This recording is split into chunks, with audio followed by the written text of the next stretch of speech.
Before we dive into this incredible story of rebellion, betrayal, and the indomitable spirit of backwoods warriors, make sure to hit that like button and subscribe to the channel. These stories of courage and resistance deserve to be remembered, and your support helps us keep bringing them to you. From the moment of his victory near Camden, Cornwallis became the principal figure in British service in America. He was the pride and delight of Lord George Tremaine, the desired commander-in-chief, the one man on whom rested all the hopes of the British ministry for the successful termination of the war. Little did they know that the very tactics he would employ would ensure their ultimate defeat. We have come now to the series of events that closed the American contest and restored peace to the world.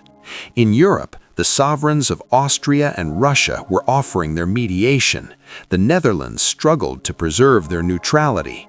France was straining every nerve to cope with her rival in the four quarters of the globe. Spain was exhausting her resources for the conquest of Gibraltar.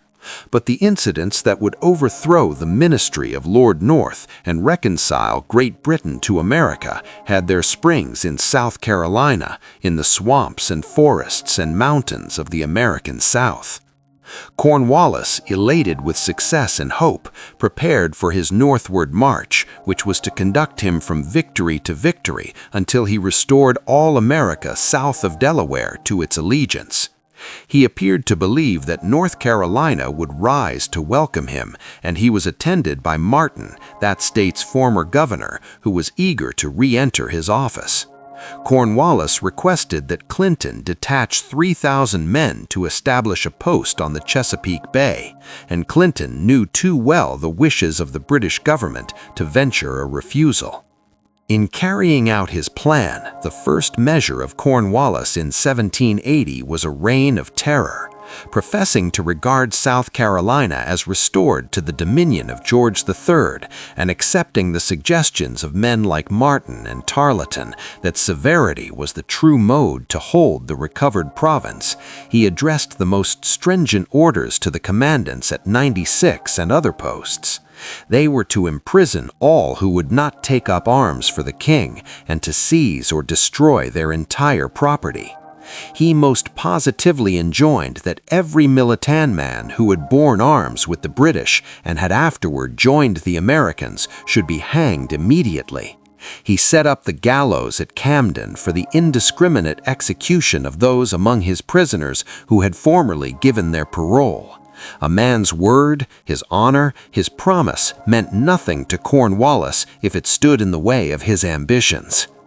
The destruction of property and life assumed still more hideous forms when the peremptory orders and example of Cornwallis were followed by subordinates in remote districts away from supervision.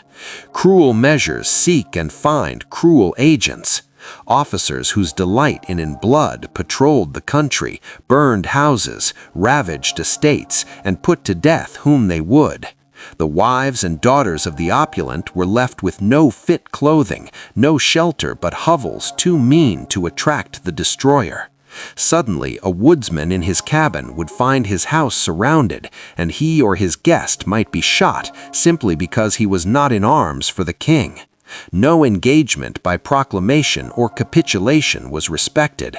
There was no question of proofs and no trial. For 2 years, cold-blooded assassinations, often in the house of the victim and in the presence of his wife and little children, were perpetrated by men holding the king's commission. The enemy were determined to break every man's spirit or to take his life. The ruthless administration of Cornwallis met the hearty and repeated applause of Lord George Germain, who declared himself convinced that to punish rebellion would have the best consequences. As to the rebels, his orders to Clinton and Cornwallis were explicit. No good faith or justice is to be expected from them, and we ought in all our transactions with them to act upon that supposition. It was a policy of bad faith, justified by accusing the other side of bad faith. In violation of agreements, the Continental soldiers who capitulated at Charleston, 1,900 in number, were transferred from buildings in the town to prison ships, where they were joined by several hundred prisoners from Camden. In 13 months, 1/3 of the whole number perished by malignant fevers. Others were impressed into British service as mariners.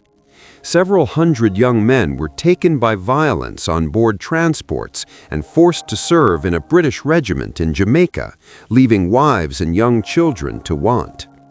Of more than 3,000 confined in prison ships, all but about 700 were made away with.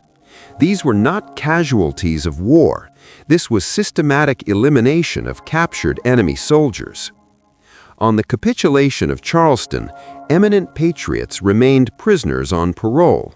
Foremost among these stood the aged Christopher Gadsden, whose unselfish love of country was a constant encouragement to his countrymen never to yield. Their silent example restrained the timid from exchanging their paroles for the protection of British subjects. To overcome this influence, 11 days after the victory at Camden, Gadsden and 36 of his most resolute associates, in flagrant disregard of the conditions on which they had surrendered, were early in the morning taken from their houses and beds and transported to St. Augustine. Gadsden and others, refusing to give a new parole, were immured in the castle of St. Mark. After some weeks, a similar cargo was shipped to the same place. The system of slaveholding kept away from defensive service not only the slaves, but numerous whites needed to watch them. Moreover, some of the men deriving their livelihood from the labor of slaves had not the courage to face the idea of poverty for themselves, still less for their wives and children. Many fainted at the hard option between submission and ruin. Charles Pinckney, lately president of the South Carolina Senate, classed himself among those who, from the hurry and confusion of the times, had been misled and desired to show every mark of allegiance.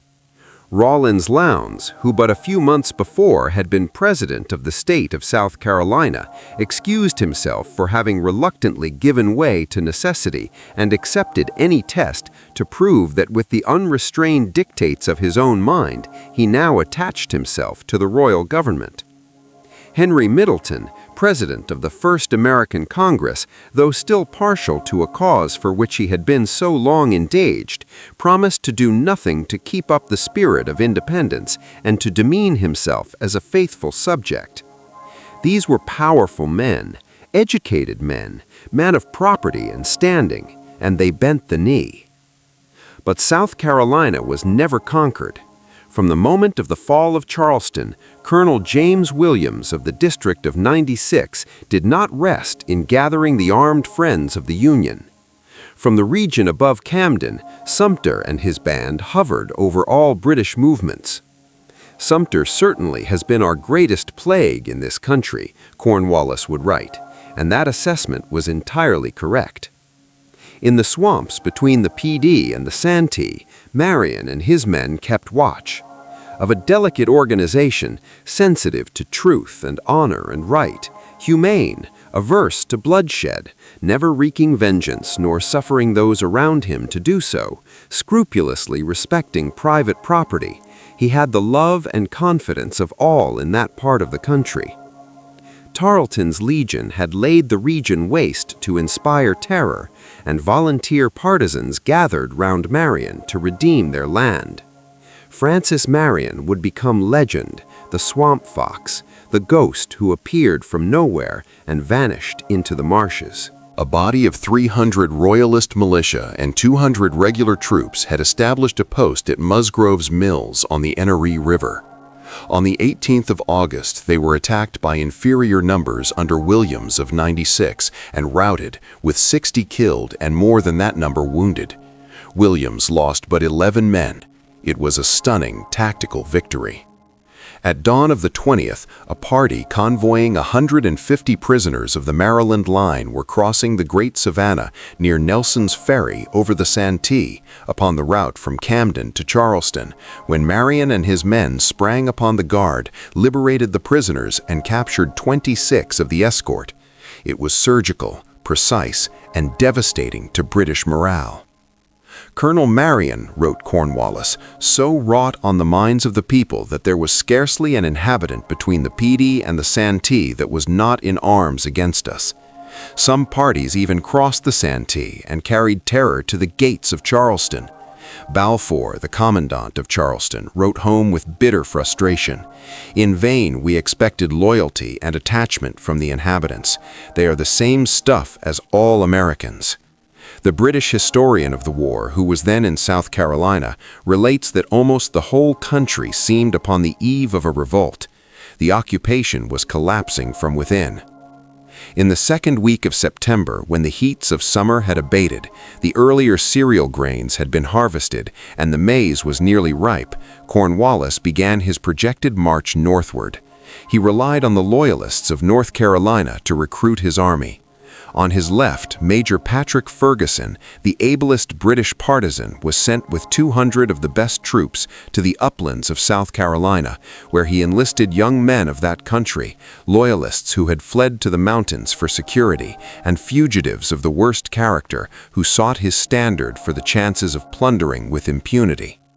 The Cherokees had been encouraged during the summer to join in ravaging the American settlements west of the mountains as far as Chiswell's lead mines.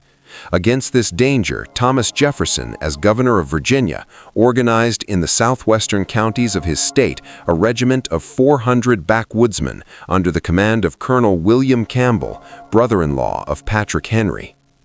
In an interview with William Preston, the lieutenant of Washington County, as the Southwest of Virginia was then called, Jefferson dwelt on the resources of the country, the spirit of Congress, and the character of the people. For himself and for his state, he would admit no doubt that in spite of all disasters, a continued vigorous resistance would bring the war to a happy issue. That was the spirit of the Revolution, the refusal to accept defeat. At Waxhaw, Cornwallis halted for a few days, and that he might eradicate the spirit of patriotism from South Carolina before he passed beyond its borders, he on the 16th day of September sequestered by proclamation all estates belonging to the Friends of America and appointed a commissioner for the seizure of such estates, both real and personal. The concealment, removal, or injury of property doomed to confiscation was punishable as an abetting of rebellion. The sequestration extended to debts due to the person whose possessions were confiscated, and to prevent collusive practices, a great reward was offered to those who should make discovery of the concealment of Negroes, horses, cattle, plate, household furniture, books, bonds, deeds, and other property. To patriots, no alternative was left but to fight against their country or to encounter exile and poverty.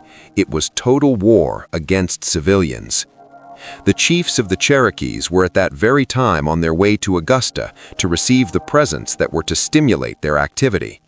Aware of their coming, Clark, a fugitive from Georgia, forced his way back with 100 riflemen.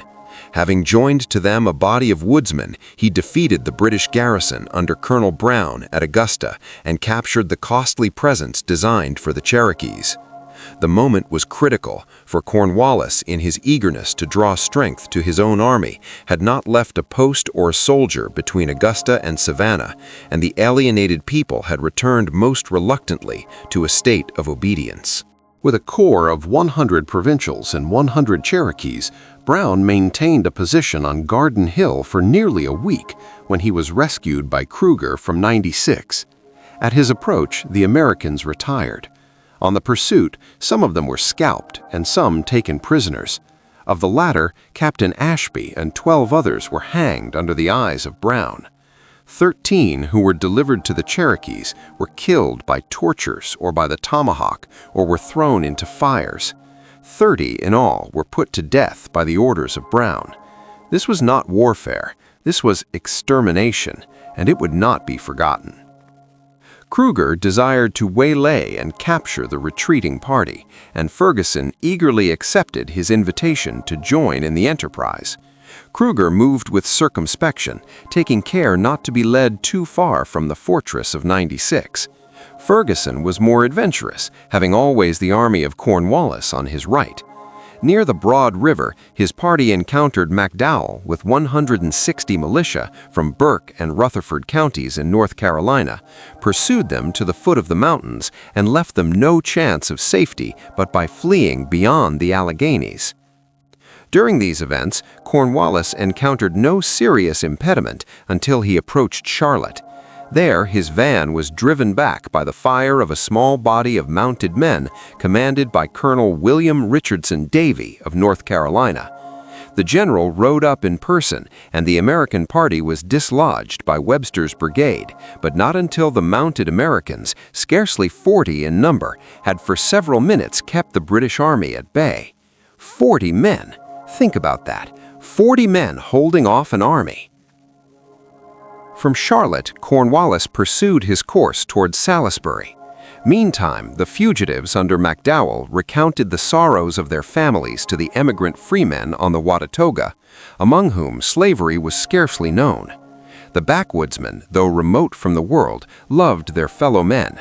In the pure air and life of the mountain and the forest, they joined serenity with courage. They felt for those who had fled to them.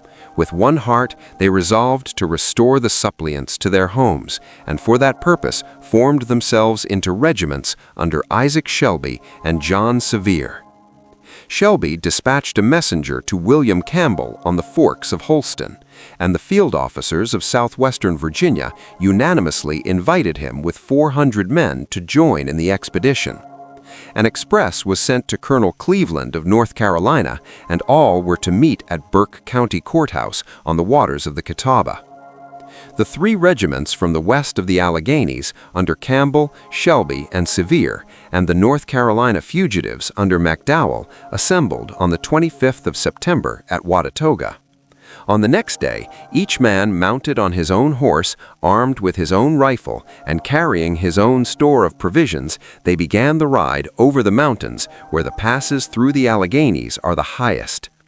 Not even a bridle path led through the forest, nor was there a house for 40 miles between the Watauga and the Catawba. The men left their families in secluded valleys, distant one from the other, exposed not only to parties of royalists but of Indians. In the evening of the 30th, they formed a junction with the regiment of Colonel Benjamin Cleveland, consisting of 350 men from the North Carolina counties of Wilkes and Surrey. The next day, McDowell was dispatched to request Gates to send them a general officer. Until he should arrive, Campbell was chosen to act as commandant.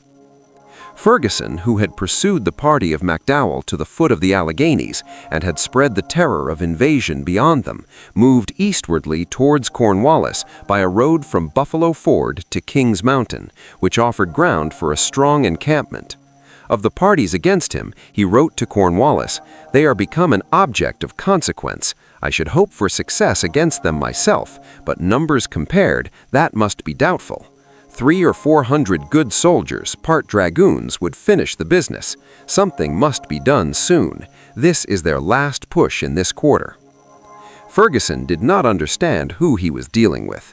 These were not regulars who could be intimidated. These were men defending their homes.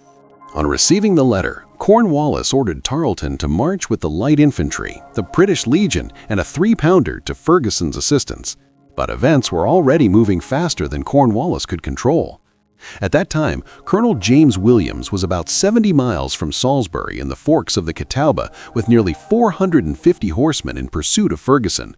Wise and vigilant, he kept out scouts on every side, and on the 2nd of October, one of them rejoiced his heart by bringing him the news that 1/2 of the whole male adult population beyond the mountains were drawing near.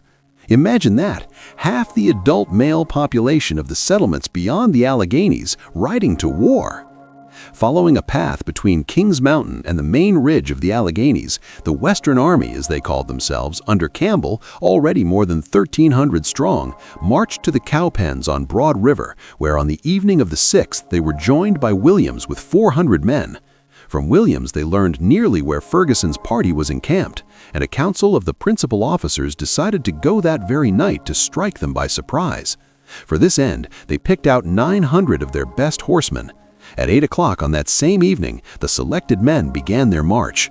Riding all night with the moon 2 days past its first quarter, on the afternoon of the 7th they were at the foot of King's Mountain.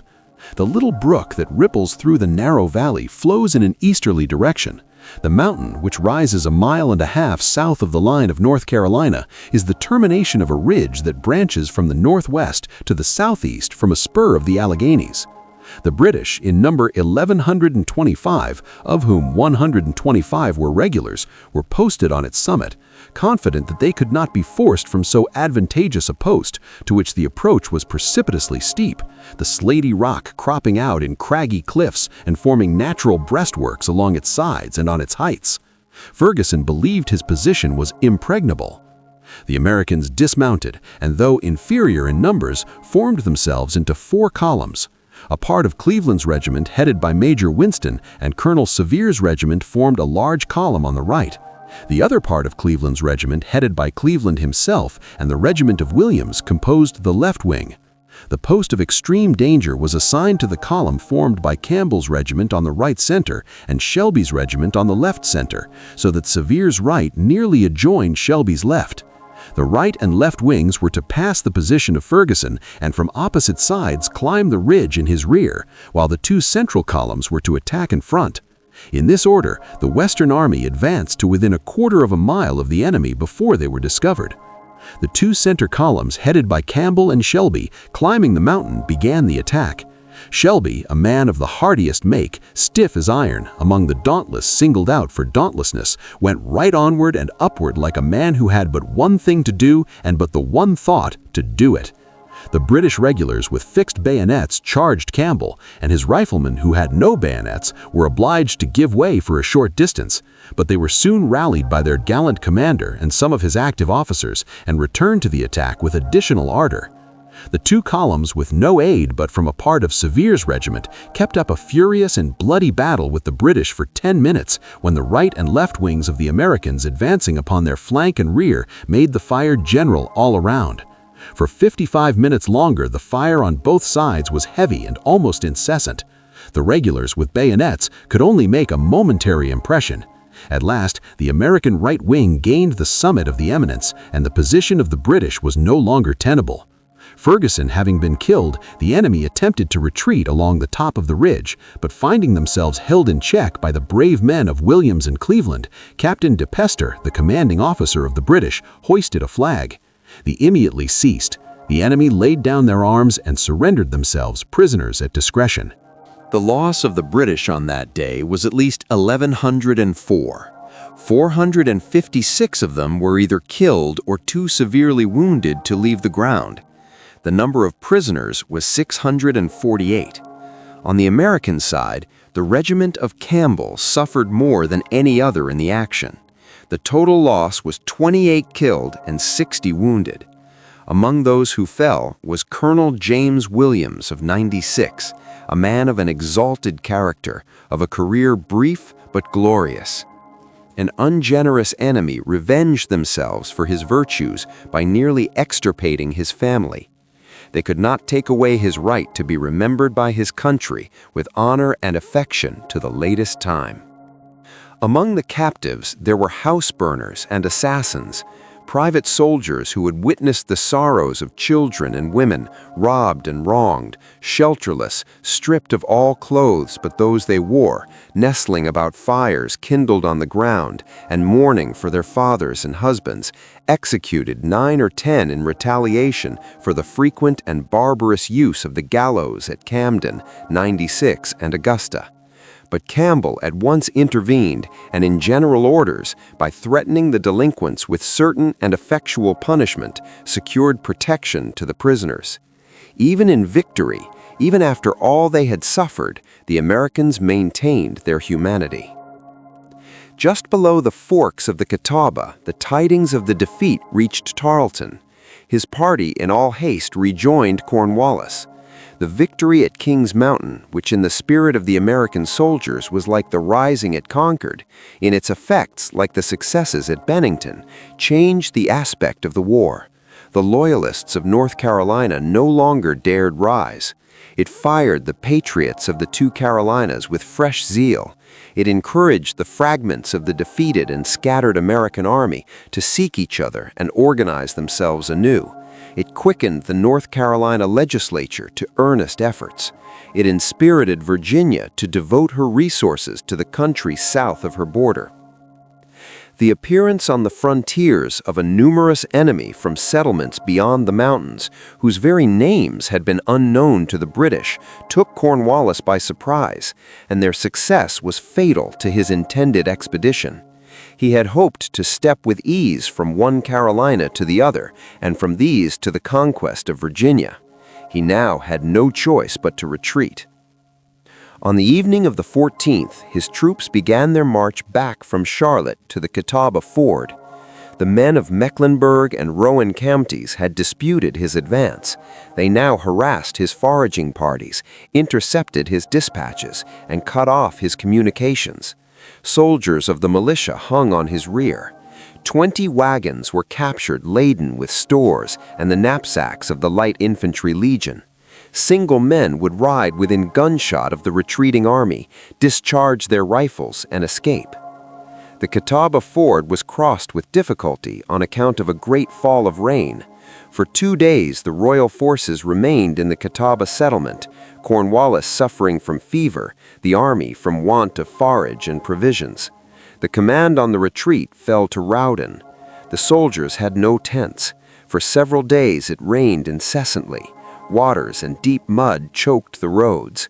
At night the army bivouacked in the woods in unwholesome air, sometimes without meat, at others without bread. Once for 5 days it lived upon Indian corn gathered from the fields, 5 ears being the day's allowance for 2 soldiers. But for the personal exertions of the militia, most of whom were mounted, the army would not have been supported. After a march of 15 days, it encamped at Winnsboro, an intermediate station between Camden and 96. The mighty British army was in full retreat, hungry, sick, and demoralized. All the while, Marion had been on the alert. 200 Tories had been sent in September to surprise him, and with 53 men, he first surprised a part of his pursuers and then drove the main body to flight.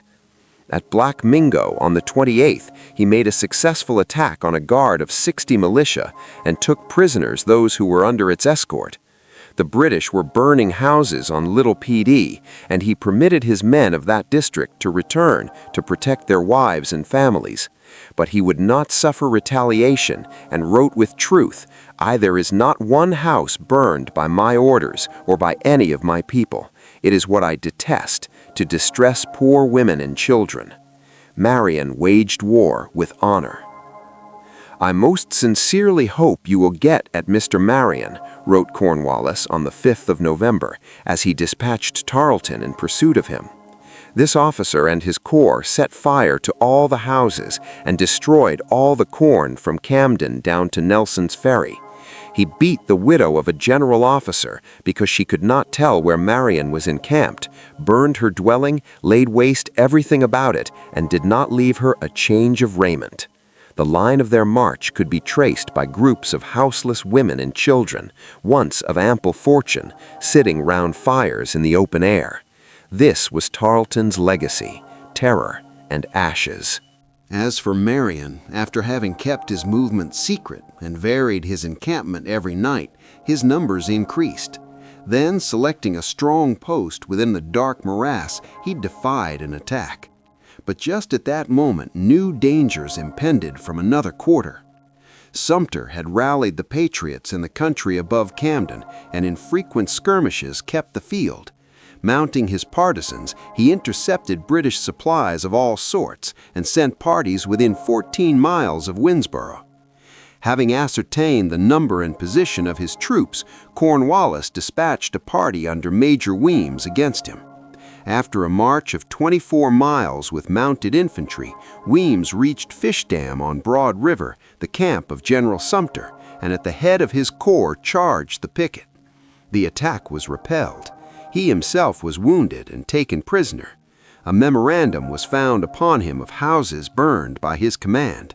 He had hanged Adam Cusack, a Carolinian who had neither given his parole nor accepted protection nor served in the Patriot Army.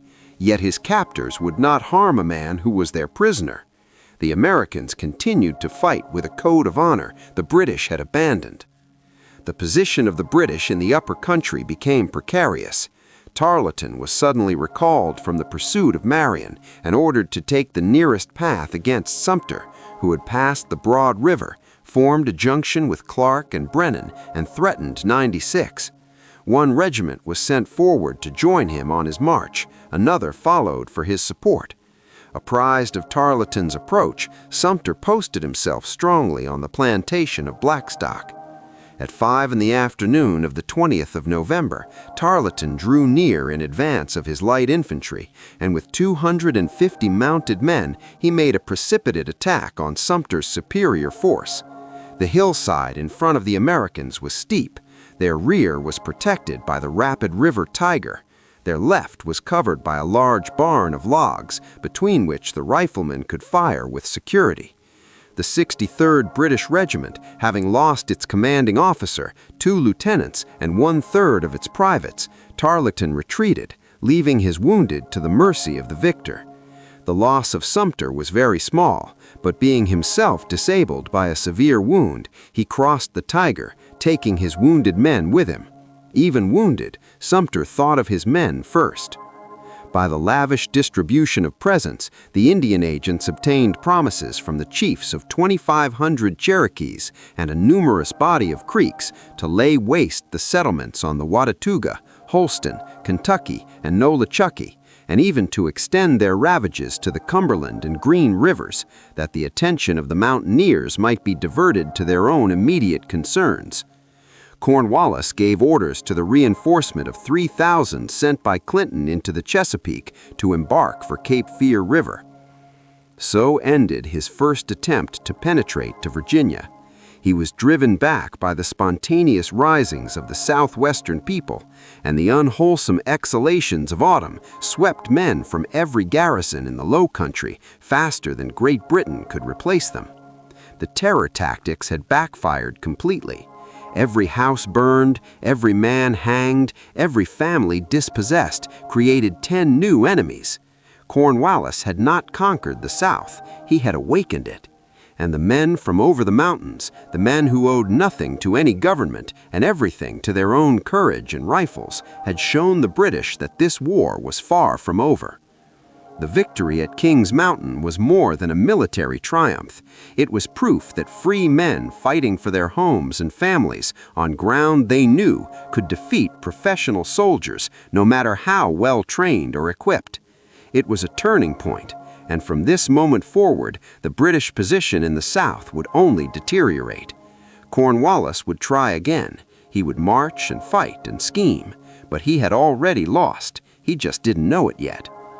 If this story of ordinary men doing extraordinary things moved you, don't forget to like this video and subscribe. History like this deserves to be told and retold, and your support makes that possible.